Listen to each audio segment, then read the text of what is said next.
kuko Yesu anyitaho subijwe intege ubugingo bwanjye umurinzi w'umutima kuko Yesu anyitaho subijwe intege ubugingo bwanjye umurinzi w'umutima kuko Yesu anyitaho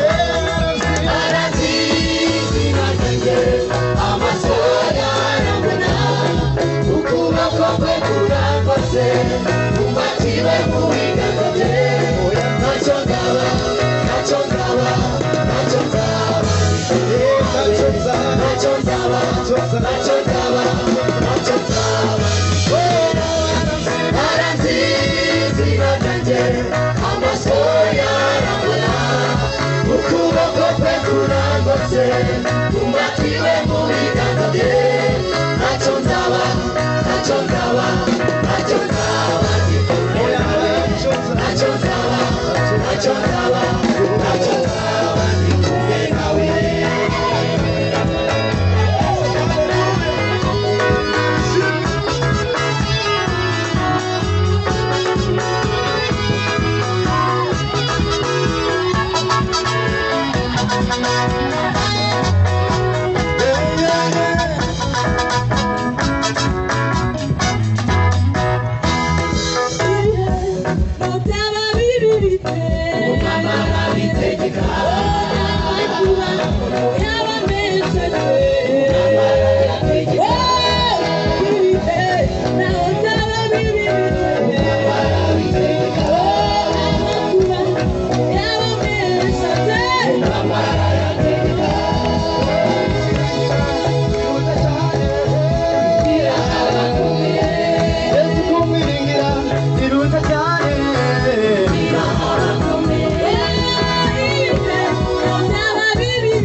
Niba turi kumwe na Yesu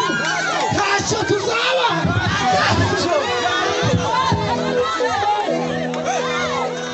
ntacyo naba